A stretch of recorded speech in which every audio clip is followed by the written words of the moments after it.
اور اس کے اندر جو ہے اعتدال آتا ہے. تو ان تینوں چیزوں کے برخلاف انہوں نے قانون سازی کی ہے.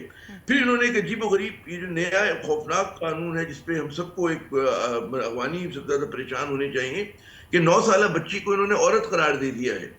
اور جب اس کو عورت قرار دے دی ہے تو اس سے شادی بھی انہوں نے جائز قرار دے دی ہے, جو کہ دنیا میں مطلب عجیب و غریب قانون ہے. پھر انہوں نے 21ویں صدی کے اندر غلامی کو انہوں نے دوبارہ الاؤ کر دیا ہے. تو یہ اس طرح کے اقدامات ہیں کہ جس کے اوپر پوری دنیا کے اندر اور سب سے زیادہ افغان عوام میں تشویش ہونی چاہیے, اور اس کو سارا کا سارا اسلام کو مقدس نام لے کر کیا گیا ہے. تو ہم دیکھ رہے ہیں کہ اس کی جو ایک کیونکہ بین الاقوامی سطح کے اوپر اس وقت دنیا اتنا زیادہ بڑے بڑے مسائل کا شکار ہے, یوکرین کی جنگ ہو رہی ہے, فلسطین کا مسئلہ ہے, تو افغانستان جو ہے وہ بیک برنر پر ہے. آپ نے بھارت کا پوچھا, بھارت کو افغانیوں سے کیا کوئی ہمدردی تو نہیں ہے, وہ ٹیکٹیکل بنیادوں پہ انہوں نے ان کو گلے لگائے, امیر خان متقی نے ان کا دورہ کیا, تو وہ ظاہر ہے کہ اس چیز کو اگنور کریں گے, ان کا کوئی وہ بنتا نہیں ہے. لیکن آپ سوچیں کس ملک نے وہ کیا ہے, سعودی عرب نے کیا ہے کیا, یو اے ای نے کیا ہے, کس ملک نے آخر جو ہے اس چیز کی مذمت کی ہے؟ کسی نے نہیں کی ہے. تو بات کہ سب لوگ اپنے اپنے مسائل کے شکار ہیں, لیکن کیونکہ ہمارے پڑوس پہ تو ہمیں زیادہ تشویش ہونی چاہیے کہ پاکستان میں ایسے لوگ ہیں کہ جو افغان طالبان کے فلسفے سے انسپائر ہوتے ہیں. ٹی ٹی پی ہے, بہت سارے وہ لوگ ہیں کہ جو ٹی ٹی پی کی طرز کے نہ ہوں لیکن پھر بھی ہیں وہ افغان طالبان کو آئیڈیل سمجھتے ہیں. تو اس چیز کو بے نقاب کرنا بڑا ضروری ہے کہ اسلام کا اور افغان طالبان کا, ان کے تصور اسلام کا بہت اس میں زمین و آسمان کا فرق ہے. اور اس میں ہمارے علماء کو آگے آنا چاہیے, انہیں بتانا چاہیے کہ نہ غلامی جائز ہے, نہ چھوٹی بچیوں کے ساتھ. آپ سوچیں نا کہ اگر اسلام میں انصاف کلیدی حیثیت رکھتا ہے تو ایک بچی کے ساتھ یہ چلے 16 برس کی بھی ہے, 17 سال کی بھی ہے, 18 سال کی بھی ہے, اگر اس کا کسی بہت بڑی عمر کے آدمی سے شادی کی جا رہی ہے تو ناانصافی ہے نا. تو انصاف کے اسلام کے کلیے کی نفی ہے یہ چیز. تو ہمارے علماء کو بھی آگے آنا چاہیے, اور یہ دنیا آگے بڑھ گئی ہے اور اس کے اندر جو ہے اسلام کی انسان دوستی کہتی ہے کہ یہ چیز نہیں ہونی چاہیے. جی بالکل بالکل عامر ضیاء صاحب, آپ نے بالکل درست فرمایا. فرزانہ صاحبہ, یہی سوال میں آپ سے کرنا چاہوں گی کہ 9 سال کی عمر تک کی لڑکیوں کو عورت کا درجہ دینے کا مطلب افغانستان کی خواتین کے حقوق کے لیے کیا ہوگا؟ بالکل, یہ آپ سمجھیں کہ یہ تو ان کی زندگیوں سے کھیلنے کی بات ہے. اوبیسلی آپ کو معلوم ہے کہ جب چھوٹی عمر کی شادیاں ہوتی ہیں تو اس سے مٹرنل مرٹیلٹی ریٹ جو ہے, زچگی کے دوران بچیاں کس طرح سے پھر مرتی ہیں, ان کے جو زچگی کے درمیان جو کمپلیکیشنز ہوتی ہیں, پیچیدگیاں ہوتی ہیں, وہ بہت شدید ہوتی ہیں. چھوٹی عمر کی اگر بچی جو ہے وہ اگر اس کی باڈی کو ایکسپوز کر دیا جائے اور وہ پریگننٹ ہو جائے تو اس سے ان کی صحت جو ہے وہ بہت بری طرح متاثر ہوگی.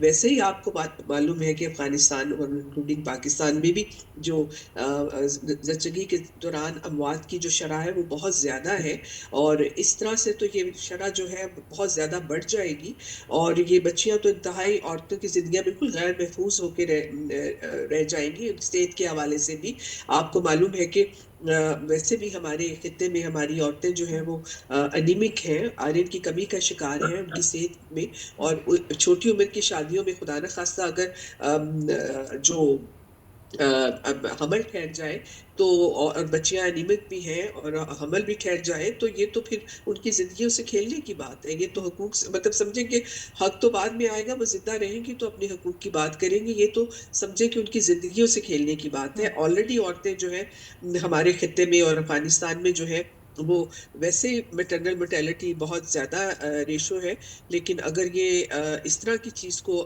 الاؤ کر دیا جائے کہ پیوبرٹی کے ساتھ کہ جو ہی بچی بالغ ہو جائے, وہ 8 سال کی ہے یا 9 سال کی ہے, تو اس کو سمجھا جائے کہ اس کے ساتھ شادی ہو سکتی ہے, تو میں سمجھتی ہوں کہ بہت ہی خطرناک اور ان ہیومن ٹرینڈ ہے, اور اس سے عورتوں کی زندگیاں جو ہے وہ بالکل خطرے میں پڑ جائیں گی. بالکل. عامر ضیاء صاحب, کیا بھارت کے لیے انسانی حقوق صرف سیاسی ہتھیار ہے سر, یا پھر حقیقی ذمہ داری بھی؟ دیکھیے, آپ بھارت کے اپنے سماج میں دیکھ لینا, وہاں کہاں انسانی حقوق کا خیال کیا جا رہا ہے کہ ان کو افغانستان کا درد اٹھے. وہاں پر جو مسلمان رہتے ہیں ان کے ساتھ تفریق ہے, وہاں پہ جو ڈیلٹس ہیں ان کے ساتھ تفریق ہے, وہاں پہ جو دیگر مذہبی اقلیتیں ہیں بشمول مسیحی برادری کے ان کے ساتھ تفریق ہے, سکھوں کے ساتھ تفریق ہے. تو یہ جو بھارت کا تو کوئی ٹریک ریکارڈ جو ہے انسانی حقوق کے حوالے سے کوئی درخشاں اور تابناک نہیں ہے. تو ہمارے یہاں مجھے حیرت ہوتی ہے کہ وہ آپ ان سے توقع کر رہے ہیں کہ جی وہ انسانی حقوق کے مسئلے پہ بولیں گے. سب سے بڑے ایبیوزر تو اس وقت ہندوتوا کے ماننے والے ہیں, وہ جس طرح سے انسانی حقوق کو پامال کر رہے ہیں اپنے ہی لوگوں کے, اور انسانی حقوق کیا ہوتے ہیں اگر وہ کرسچن جو ہے اپنے عبادت نماز نہ پڑھ سکیں، ان کی مساجد جو ہے نشانے پر ہوں، تو اس میں تو انسانی حقوق ختم ہو جاتے ہیں. پھر وہاں پر آپ دیکھیں کہ عورتوں کا استحصال جو ہے وہ ان کے اپنے ہندو جو ان کی کاسٹ سسٹم ہے اس پہ بہت زیادہ ہے، اور اس کو انہوں نے بالکل مطلب ہے وہ اس سے نظر وہ کرتے ہیں، درگزر کرتے ہیں اس چیز سے. تو ان کا تو کوئی ٹائٹ کوڈ اچھا نہیں ہے. کشمیر میں جو کچھ انہوں نے کیا ہے مقبوضہ کشمیر میں تواتر سے کرتے چلے آ رہے ہیں. پھر اسی طرح جو ان کی اور جہاں جہاں پہ علیحدگی کی تحریکیں ہیں، درجن بھر سے زیادہ ان کے مقامات پہ لوگ جو ہے نکلنا چاہ رہے ہیں بھارت کے ساتھ سے، وہاں پر انہوں نے ایک سخت قسم کا جابرانہ اوپریسو جو ہے نظام قائم کیا ہوا ہے، اور جس پہ آپ کو انسانی حقوقوں سے دور دور تک تعلق نہیں. جی بالکل عامر ضیاء صاحب، لیکن آپ اکثر و بیشتر یہ پروگرام میں ذکر کرتے آئے ہیں کہ افغانستان سے ہمارے کافی برادرانہ تعلق ہیں، کلچر ویلیوز ہیں، ایک دوسرے کو ہم اون کرتے ہیں، وہاں کے لوگ یہاں پر مقیم ہیں، ہمارے لوگ وہاں پر بھی مقیم ہیں، اور آپس میں خاندانوں میں شادیاں بھی ہوئی ہیں. لیکن اس قانون کو لے کر آپ کیا کامنٹ دیں گے پھر؟ دیکھیں، پاکستان کے تاریخی مذہبی سویلائزیشنل جو ہمارے رابطے ہیں افغانستان سے، وہ تو اپنی جگہ مسلم ہے، اور اس قانون کا تعلق نہ افغان سرزمین سے ہے نہ پاکستان سے ہے. کہ پاکستان میں جو پشتون رہتے ہیں، مطلب ہمیں پتہ ہونا چاہیے کہ وہی قبیلے، بہت سارے قبیلے جو ہیں وہ تقسیم ہوئے ہیں، وہ پاکستان میں بھی ہیں، وہ افغانستان میں بھی ہیں. تو اگر وہاں پہ کوئی جابرانہ وہ قانون لے کر آتے ہیں تو ایک اقلیت تو اس کو اپریشیٹ کر سکتی ہے، اور لیکن کوئی عام جو پشتون ہے، عام وہ ہے، وہ لوگ تو نہیں کریں گے. تو وہ ہمارے تعلقات اپنی جگہ بالکل آپ کو فرما رہی ہے کہ ہمارے یہاں جو ہے ایک ہی قبیلے کے ایک ہی خاندان کے آدھے لوگ ادھر ہیں آدھے لوگ ادھر ہیں، وہ ایک حقیقت ہے، اور اس کو تو ہم وہ نہیں کر سکتے نظر انداز. لیکن یہ قانون سازی جو کی ہے، یہ تو ظاہر ہے کہ افغان طالبان کے ایک بہت ہی مطلب ہے جو شدت پسند ان کا جو گروہ ہے اس نے کی. میرے خیال میں تمام افغان طالبان بھی اس کو نہیں تسلیم کرتے ہوں گے، کیونکہ جب تک دوحہ ٹاکس ہو رہی تھی، جو افغان طالبان کا چہرہ سامنے آ رہا تھا، اس میں تو ایک عام تاثر یہ تھا کہ افغان طالبان 02 جو ہیں 0.2 وہ اپنے پہلے ورژن سے بہتر ہوں گے، زیادہ اعتدال پسند ہوں گے. لیکن پتہ چلتا نہیں کہ یہ لوگ تو اس سے بھی زیادہ اس وقت جو وہاں پہ بیٹھے ہوئے ہیں، جو جس قندھار میں جو لوگ بیٹھے ہیں، انہوں نے جو قانون سازی کی ہے اس کا تو نہ پشتون معاشرے سے کوئی تعلق ہے. ظاہر ہے کہ پشتون لوگ بھی اپنی بیٹیوں سے، اپنی بہنوں سے اتنی ہی عقیدت، اتنی ہی پیار کرتے ہیں جتنا ہم اور آپ کرتے ہیں. کوئی اس میں الگ الگ بات تو نہیں ہو سکتی. لیکن جس طرح ہمارے یہاں کوئی لوگ جابرانہ کام کر دیتے ہیں، لیکن کئی بات ہوتی ہے. اگر بچی کی شادی ہو رہی ہے غربت کی وجہ سے، 9 سال کی، 11 سال، 12 سال کی، چائلڈ میرج جس کو کہتے ہیں، تو وہ غربت کی وجہ سے ہو سکتی ہے. وہ اس کے والدین پریشان ہو سکتے ہیں، ان پہ جبر ہو سکتا ہے، ان کے اوپر ان کو دھمکا کے کام کیا جا سکتا ہے. کہ کوئی بھی جو صاحب اولاد اس طرح کی حماقت نہیں کر سکتا، اس کو اپنی بچی کی جان میں نہیں ڈال سکتا. میں نے ویڈیوز دیکھی ہیں، بچیاں بلک بلک کے روتی ہیں. آپ تصور کریں نا کہ ایک چھوٹی بچی، اس کا اگر 40 سالہ مرد سے یا 30 سالہ مرد سے آپ اس کا نکاح پڑھوا رہے ہیں تو کہاں سے جائز ہے؟ اسلام میں تو ہے نا کہ بچی کی مرضی شامل ہونی چاہیے. تو یہاں تو اس کو باندھ دیا جاتا ہے کھوٹے سے. تو یہ چیز بالکل میرے خیال میں قابل مذمت بھی ہے، اور نہ یہ پشتون ویلیوز کے ساتھ ہے، نہ یہ مطلب ہے اسلام کا اس کا کوئی تعلق ہے. یہ تو ان کا ایک عجیب و غریب انٹرپریٹیشن ہے جناب. جی بالکل بالکل عامر ضیاء صاحب بالکل درست فرمایا. فرزانہ صاحبہ، بین الاقوامی برادری، خاص طور پر بھارت جو خود کو جمہوریت اور انسانی حقوق کا محافظ کہتا ہے، تو آپ کیا سمجھتی ہیں کہ طالبان کے اس قانون پر اب تک خاموش کیوں ہیں؟ اور کیا افغان بچوں اور خواتین کے حقوق بھارت کے لیے اتنے اہم نہیں ہیں کیا؟ جس طرح یہاں پہ پہلے بھی عامر صاحب نے بات کی ہے کہ جہاں تک بھارت کا تعلق ہے، وہاں تو خود اتنی زیادہ ہیومن رائٹس کی وائلیشن ہو رہی ہے. آپ دیکھیں کشمیر کے اندر جس طرح سے وہاں پہ ماس ریپ ہو رہے ہیں، اس کے اندر ان کی فوج انوالو ہے، ان کی ریاست براہ راست انوالو ہے. اسی طرح مسلمانوں کے ساتھ، کرسچنز کے ساتھ جس قسم کی وائلیشن، تو بھارت سے تو آپ کوئی اس طرح کی توقع نہ کریں. اس وقت تو انفارچونیٹلی آپ دنیا سے بھی نہیں کر سکتے. آپ دیکھیں جو کچھ غزہ میں ہوا، جس قسم کا جنوسائیڈ لائیو سٹریم ہوا ہے پچھلے 2-2.5 سالوں میں، اور آپ دیکھیں کہ کس طرح سے یو این اور تمام انٹرنیشنل ادارے جو ہیں وہ ناکام ہو چکے ہیں. تو یہ تو سمجھ آ جانی چاہیے کہ یہ جو ایک ہیومن رائٹس کا ایک سموک سکرین جو کریٹ کی ہوئی تھی، وہ ایک سمجھیں کہ وہ ایک طرح سے ایک آرٹیفیشلی ایک الوژن تھا. آپ نے دیکھ لیا کہ وہ پوری دنیا میں مطلب عوام لوگ نکلے ہیں، لیکن جو ریاستیں ہیں پوری دنیا کی جو حکومتیں ہیں جنہوں نے ان چیزوں کے اوپر نیگوشیٹ کرنا ہوتا ہے، پریشر ڈالنا ہوتا ہے یا کوئی سینکشنز لگانی ہوتی ہیں. آپ دیکھیں اسرائیل پہ کس نے سینکشن لگائی ہے، تو آپ اسی طرح یہ افغانستان پہ کس نے لگانی ہے، کیونکہ یہاں ہر ملک جو ہے وہ اپنے صرف پولیٹیکل انٹرسٹ، اپنے اکنامک انٹرسٹ کو دیکھتا ہے. ہیومن رائٹس کا جو کنسرنز ہے وہ آج کی جو میں سمجھتی ہوں نیشن سٹیٹس ہیں اور جو ملٹی لیٹرل آرگنائزیشنز ہیں جن کا کام یہ تھا کہ کانفلکٹ جیسے یو این وغیرہ کہ کانفلکٹ ریزولوشن کا، وہ سب اس میں ناکام ہو چکا اور complete death of multi literalism ہے اور بریک ڈاؤن ہو چکا ہے. جو ایک سمجھے کہ جو ایک یونیپولر ورلڈ آپ سمجھے کہ وہ جس طرح سے امریکہ ڈکٹیٹ کر رہا ہے پوری دنیا کو، اس میں کسی سے، اور اس میں جو امپیریلسٹ پاورز کر رہی ہیں اور اس کے رسپانس میں کوئی بھی ملک نہیں بول رہا ہے. نہ چائنا بات کر رہا ہے، نہ رشیا بات کر رہا ہے، نہ کوئی اسلامک بلاک بات کر رہا ہے ان چیزوں کے اوپر. تو افغانستان کے اندر انسانی حقوق کی جو خلاف ورزی ہو رہی ہے اس پہ کس نے بات کرنی ہے؟ بلکہ پاکستان پہ دیکھیں جو وہاں کے حالات ہیں ان حالات میں پاکستان سے جس طرح افغان جو نیشنلز ہیں ان کو پش کیا جا رہا ہے، خاص طور پہ افغان عورتوں کو جس طرح سے نکالا جا رہا ہے اور ان کو واپس بھیجا جا رہا ہے جہاں ان کی زندگیاں خطرے میں ہیں.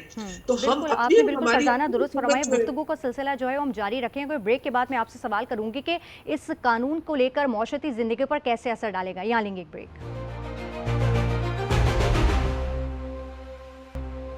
Welcome back. ڈاکٹر فرزانہ، میں بریک سے پہلے آپ سے سوال کرنا چاہ رہی تھی کہ یہ جو قانون ہے افغان بچوں کی تعلیم، آزادی اور معاشرتی زندگی پر میڈم کیسے اثر ڈالے گا؟ دیکھیں اس کا تو بہت ہی نیگیٹو، اس کا بہت منفی اثرات پڑیں گے.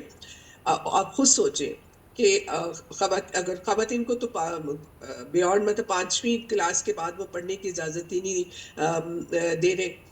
اسی طرح یہ ہے کہ عورتوں کو بالکل آپ مردوں کا محتاج اس طرح سے کر رہے ہیں کہ اکنامیکلی عورتیں جو ہیں وہ کسی بھی شعبے میں ان کو آپ کہہ رہے ہیں کہ وہ کام نہیں کریں گی اور ان کو اس کی اجازت نہیں ہوگی. تو آپ خود سوچیں کہ اس معاشرے کا کیا حال ہوگا. ایک طرف تو آپ عورتوں کو چاہتے نہیں ہیں کہ وہ جا کے کسی میل ڈاکٹر کو دکھائیں، دوسری طرف آپ عورتوں کی ایجوکیشن کے اوپر پابندیاں لگا رہے ہیں. کل کو نہ کسی اگر کوئی فیمیل ڈاکٹرز ہی نہیں ہوں گی تو ان عورتوں کا کیا ہوگا جن کو میڈیکل اسسٹنس کی ضرورت ہوگی. اسی طرح آپ دیکھیں کہ عورتوں کو آپ ایک بچوں کی طرح مطلب ٹریٹ کر رہے ہیں کہ مطلب ایک عورت جو ہے وہ بغیر کسی محرم کے سفر نہیں کر سکتی، گھر سے باہر نہیں نکل سکتی، اکیلی کہیں نہیں جا سکتی ہے. تو یہ تو آپ مطلب پورے معاشرے کو جو ہے وہ آپ بالکل سمجھیں کہ وہ آپ ڈارک ایجز کے اندر وہ گھسیٹ کے لے جا رہے ہیں، اور وہ بھی اسلام کے نام پہ. میں سمجھتی ہوں اس سے بڑی بدنامی جو ہے ہماری مذہب کی کوئی نہیں ہو سکتی ہے کہ جو ایک بہت ہی ایک سمجھے کہ پیٹریارکل میزوجنسٹ عورت دشمن جو انٹرپریٹیشن آف مذہب ہے، اسلام ہے، جس کی بہت ایک پیٹریارکل انٹرپریٹیشن کر کے یہ، اور وہ بھی بالکل ایک جاہلانہ قسم کی سوچ کے ساتھ جو ہے افغان گورنمنٹ جس قسم کے لاز لے کر آ رہی ہے اور جس قسم کی پابندیاں جو most vulnerable section of society ہے جو کہ وہاں پہ افغان عورتیں ہیں اور وہاں کی مذہبی اقلیتیں ہیں، ان کی زندگیاں تو بالکل اجیرن ہو کے رہ جائیں گی. اور میں سمجھتی ہوں کہ اس کا اثر نہ صرف افغانستان کے رہنے والے عوام پہ ہوگا بلکہ پورے خطے کے اوپر اس کے بہت منفی اثرات ہوں گے. پورے خطے پر منفی اثرات ہوں گے. عامر ضیاء صاحب، طالبان کی یہ پالیسی مستقبل میں آپ کیا سمجھتے ہیں کہ خواتین کے کام، تعلیم اور معاشرتی شمولیت کے لیے سر خطرہ بن سکتی ہے؟ دیکھیں خطرہ تو کیا، وہاں تو نہ تعلیم کی سہولت ہے، نہ وہاں پر روزگار وہ لوگ اپنا کوئی کام دھندہ کر سکتی. خواتین جو ہیں وہ تو انہوں نے آتے ہی بین کر دیا تھا، جس پہ بین الاقوامی برادری نے تھوڑا بہت شور بھی مچایا تھا. اب جو ہے وہ تو ایک اور اگلی سٹیج پہ چلے گئے. جیسے میں نے بچی کے قانون کی بات کی، انہوں نے پھر یہ بھی کہا ہے کہ عورت جو ہے اس کا ذمہ دار مرد ہے. یہ ان کے قانون میں نئی تعزیرات پہ واضح لکھا گیا. اور کیونکہ جو کہتے ہیں ذمہ دار ہے، تو اگر عورت اس کی مرضی کے مطابق کام نہیں کرتی، اس کا حکم عدولی کرتی ہے، تو پھر اس پہ تشدد جائز ہے. تو اب وہ تو ایک الگ اسٹیج پہ کسی اور دنیا میں رہ رہے ہیں وہ لوگ، تو پتہ نہیں کہاں رہ رہے ہیں. تو یہ جو کچھ ان کے ساتھ ہو رہا ہے وہاں کے خواتین کے ساتھ، وہاں کے بچوں کے ساتھ. دیکھیے جنگ میں جب بھی سول وار ہوتی ہے، جنگ ہوتی ہے، اس کے سب سے بڑے جو وکٹمز ہوتے ہیں متاثرین ہوتے ہیں، جہاں مرد بھی ہوتے ہیں جو مرتے ہیں یا زخمی ہوتے ہیں، لیکن سب سے زیادہ خواتین اور بچے ہوتے ہیں، اور ان کا استحصال جو ہے وہ بڑھ جاتا ہے. اگر عورت بیوہ ہو جائے تو وہ ورنیبل ہو جاتی ہے، اگر بچی یتیم ہو جائے تو ورنیبل ہو جاتی ہے، اگر بھوک و افلاس ہو تو پھر والدین جو ہے مجبور ہوتے ہیں وہ کام کرنے کے لیے جو ہم تصور نہیں کر سکتے. میں نے افغانستان، مجھے یاد ہے جب پہلے ان کا دور حکومت تھا افغان طالبان کا، میرا باہر جانے کا وہاں پہ اتفاق ہوا، اور جو وہاں پہ افلاس کا اور غربت کی جیسے پریشانی آپ کو نظر آتی تھی، اس وقت اتنا جابرانہ پن نہیں تھا جو آج کے طالبان میں ہے ملا عمر کے دور کے اندر. ٹھیک ہے کہ وہاں پہ محفوظ طریقے سے آپ ٹریول کر سکتے تھے، جلال آباد سے کابل آپ بغیر اسکورٹ کے جا سکتے تھے، وہ بالکل الگ بات ہے. لیکن جو غربت تھی اس کی وجہ سے میں نے دیکھا کہ بچے جس طرح سے، وہ خیر ہمارے یہاں بھی ہوتا ہے، لیکن جنگ جب ہو رہی ہوتی ہے، پابندیاں جب ہوتی تو یہ کہیں زیادہ مینی فولڈ بڑھ جاتی ہے چیز. تو وہ سب سے زیادہ پھر جو ہمارے وہ طبقے ہوتے ہیں وہ مشکل میں ہوتے ہیں، اور وہ ہمیں نظر آ رہا ہے. اصل میں یہ ایک انسانی مسئلہ ہے، اس کے اندر کوئی اس بات نہیں کرنی چاہیے، مطلب ہے کہ مدد کرنی چاہیے افغان لوگوں کی، جو اپنے آپ کو جو ہے مکمل 21ویں صدی میں داخل ہو سکیں، اور جو اسلام کی درخشاں روایتیں ہیں اس پر عمل درآمد ہو رہا ہے. اب مجھے بتائیے نا، سعودی عرب، ترکی، قطر، یا 3 اگر آپ ممالک کی مثال لیں، اور بھی ہوں گے، ایران بھی ہے، کہ اس میں بچی کی شادی کی منیمم عمر 18 برس ہے. بالکل سر. ہمارے یہاں جب قانون سازی ہوئی ہے تو ہمارے مولانا حضرات کہتے کہ نہیں ہے، اور ہم رواج ایسا زیرک سیاستدان کہتے کہ میں لیکن عامر ضیاء صاحب، ہم یہ بھی دیکھتے ہیں کہ پاکستان کی کچھ سیاسی جماعتیں ہیں جنہوں نے اس قانون کو حق میں ثابت کیا ہے کہ جو قانون ہے یہ بالکل درست ہے اور ایسا قانون ہونے چاہیے. تو سر اس پر آپ کیا کامنٹ دیں گے؟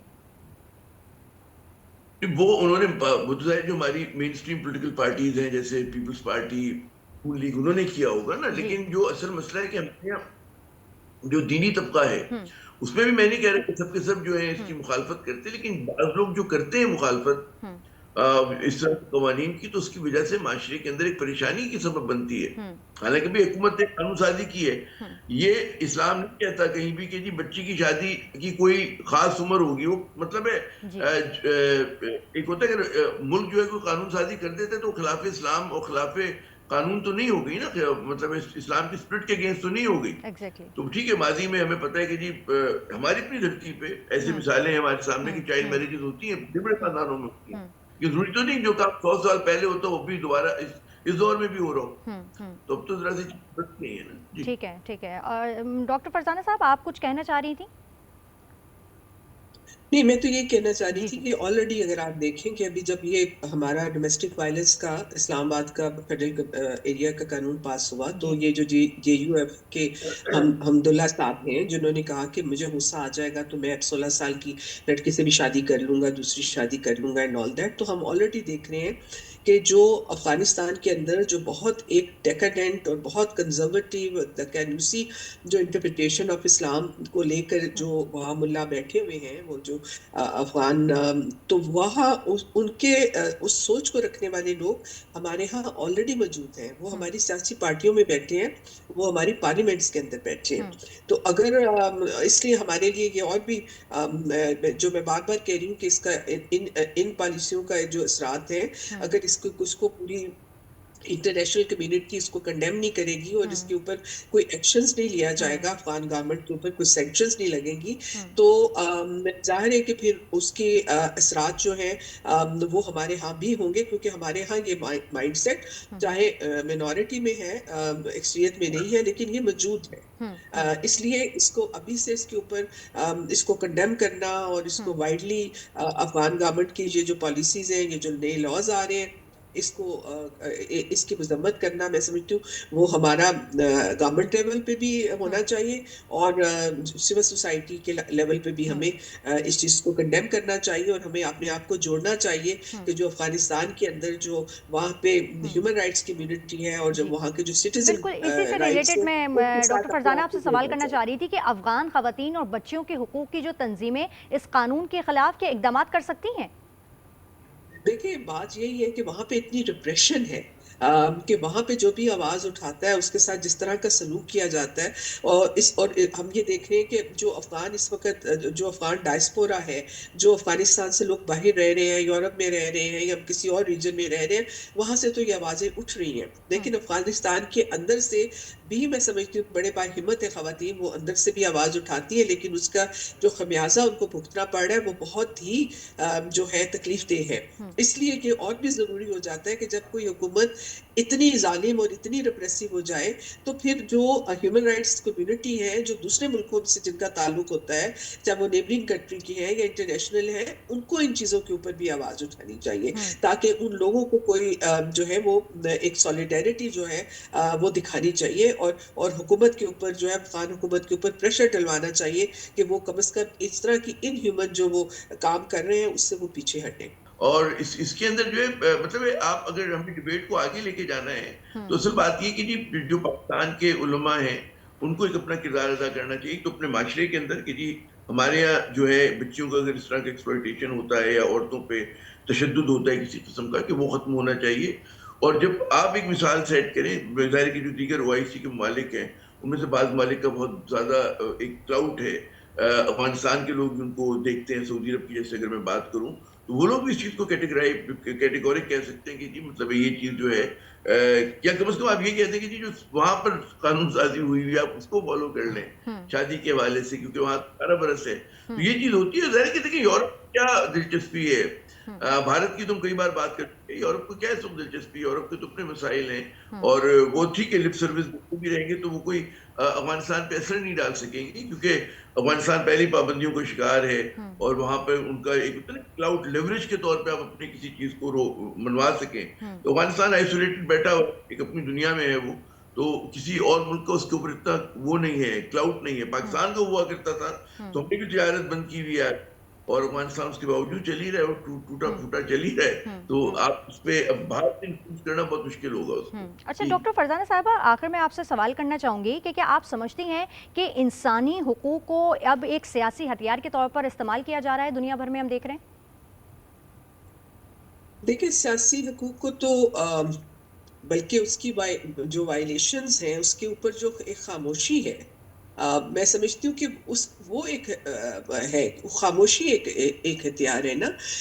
ظاہر ہے کہ سیکنڈ ورلڈ وار کے بعد جو ایک طرح سے انٹرنیشنلی جو کنونشن بنے، ہیومن رائٹس کا کنونشن بنا، لوگوں نے منیمم ہیومن رائٹس سٹینڈرڈز کے اوپر پوری دنیا نے ایگری کیا کہ کیا سٹینڈرڈز ہیں. اس کے اندر ظاہر ہے سلیوری کو جو ہے اس کو الیگل قرار دیا گیا، اس کے اندر سرٹن ایج جو ہے اڈلٹ ہوڈ کی ایج مقرر کی گئی ہے اس کے، اور ہم سب لوگ اس کے سگنیٹری ہیں تمام دنیا کے ملک. وہ اب ایشو اس وقت یہ ہے کہ کس طریقے سے اب کوئی اس طرح کی اکاؤنٹیبلٹی نہیں ہے، کوئی بھی ملک جو ہے وہ ان سارے ہیومن رائٹس کی وائلیشنز ہو رہی ہیں. پہلے آپ نے دیکھا کشمیر میں تو ہو ہی رہی تھی، پھر اس کے بعد اب پیلسٹائن میں خاص طور پہ غزہ میں جو کچھ ہوا ہے اس کے اوپر جس قسم کی خاموشی ہے، افغانستان میں جو وائلیشنز ہو رہی ہیں اس کے اندر جس طرح کی خاموشی چھائی ہوئی ہے. اسی طرح ابھی امریکہ نے جس طرح سے جا کے لیٹن امریکہ میں وہاں سے وہاں اٹھا کے لے آئے ہیں وہاں کے پریزیڈنٹ کو، اور اس کو مطلب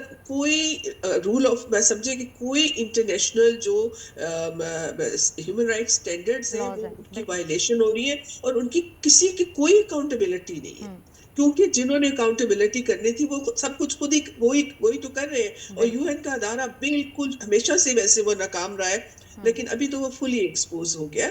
تو اس وقت ایشو یہ ہے کہ یہ جو پوزیشن آف پاور میں جو لوگ ہیں، جو ملک ہیں، جو طبقات ہیں، وہ اس وقت بغیر کسی خوف و خطر کے وہ ایسی سی وائلیشن کر رہے ہیں کہ کوئی بھی انٹرنیشنل کنونشن یا لا جو ہے وہ اس کی کوئی وہ رسپیکٹ نہیں کر رہے ہیں. اور ان کا ہاتھ روکنے والا، ان کے سامنے کھڑی ہونے والی کوئی بھی طاقت اس وقت ہمیں کہیں نظر نہیں آتی ہے. اور لہٰذا جو دنیا میں جو پیپلز آف دا ورلڈ جو ہیں، میں سمجھتی ہوں جو سٹیزنز آف دا ورلڈ ہیں مختلف ملکوں کے، اس وقت وہ بہت ولنریبل پوزیشنز میں آ گئے ہیں کیونکہ ان کی ریاستیں جو ہیں وہ انہی کے اوپر حملہ آور ہو رہی ہیں، نیشنلی بھی اور انٹرنیشنلی بھی. تو یہ اس وقت بہت بڑا ایشو ہے کہ یہ جو سائلنس ہے جو ہیومن رائٹس وائلیشن کے اوپر جو سائلنس ہے یہ ایک پولیٹیکل ٹول بن چکا ہے، کیونکہ ہر کوئی اپنے اکنامک اینڈ پولیٹیکل مفادات کو سامنے رکھے ہوئے ہیں، اور کسی بھی ملک کا یہ کنسرن نہیں ہے، انکلوڈنگ جس طرح میں کہہ رہی ہوں کہ چاہے ایک زمانے میں ہوتا تھا کہ رشیا جب تھا، یو ایس ایس آر ہوتا تھا، اگر کوئی وائلیشنز ہوتی تھی یا جو کوئی امپیریلسٹ جو اٹیکس ہوتے تھے کسی ملک کے اوپر، تو وہاں سے بات اٹھتی تھی. ابھی نہ وہاں سے اٹھتی ہے، نہ چائنا سے، نہ کہیں اور سے. تو ہم یہ دیکھ رہے ہیں کہ اس وقت جو ہیومن رائٹس کے اوپر جو ایک خاموشی ہے انٹرنیشنل. آپ کا پوائنٹ میڈم میرے پاس آ چکا ہے. عامر ضیاء صاحب، ایک اور ٹاپک کی جانب میں آپ کی جو ہے وہ توجہ دلوانا چاہوں گی. عامر ضیاء صاحب، ہم ایک جانب یہ بھی دیکھ رہے ہیں کہ بھارت میں نیپا وائرس کی موجودگی کے باوجود T20 ورلڈ کپ جیسے بڑے ایونٹ کا انعقاد کیا گیا ہے سر، اور اس کے ساتھ ساتھ کیا یہ کھلا رسک نہیں ہے؟ کیونکہ کھلاڑیوں کے لیے اب تک تو کوئی اقدامات سامنے نہیں آئے ہیں جو کہ کیے گئے ہیں، اور دنیا بھر سے کھلاڑی آئیں گے. ظاہر ہے کہ ایک چیلنجنگ صورتحال ہے، اور باقی جو ممالک ہیں انہوں نے نظر رکھی ہوئی ہوگی. اگر اگلے 2-4 دن میں مزید کیسز ہوتے تو میرے خیال میں خود جو ہے بہت سارے ممالک اس بارے میں کوئی فیصلہ کر سکیں گے. لیکن ایک بات سمجھنے کی ہے کہ یہ جو وائرس آیا ہے یہ ان کے سدرن بیلٹ کی ریاستوں کے اندر آیا ہے، اور ابھی وہ اتنا میرے خیال میں تیزی سے پھیلا نہیں ہے کہ ایک کہتے ہیں نا کہ ریڈ لام جو ہے وہ ایک ریڈ فلیگ لوگ بلند کرتے ہیں. پھر ایک اور چیز ہے کہ جی آئی سی سی کا جو یہ ٹورنامنٹ ہے یہ ایک منی منٹنگ پروجیکٹ ہے، اور اس میں بہت سارے ممالک کی جو ہے اسٹیکس لگی ہوئی ہیں، ان کو جتنے پیسے ملنے ہیں ہر بورڈ کو، تو وہ چاہیں گے کہ جی کسی نہ کسی طرح ہو جائے، اور اس میں تھوڑا بہت اگر رسک بھی لیا جائے تو کوئی حرج نہیں ہے. تو یہ ہمیں پتہ ہے کہ آئی سی سی کے تو دورے معیار ہیں، اور وہ جس طرح انہوں نے بنگلہ دیش کو آؤٹ کیا ہے اس ٹورنامنٹ. بالکل، بھارت کا جو دورہ معیار ہے سر وہ تو پوری دنیا دیکھ رہی ہے. آج کے پروگرام میں ہمارے ساتھ موجود ہے سماجی رہنما اس وقت فرزانہ باری صاحبہ، اور ان کے ساتھ سینئر اینکر پرسن تجزیہ کار عامر ضیاء صاحب. آپ دونوں کا بے حد شکریہ. یہاں لیں گے ایک بریک.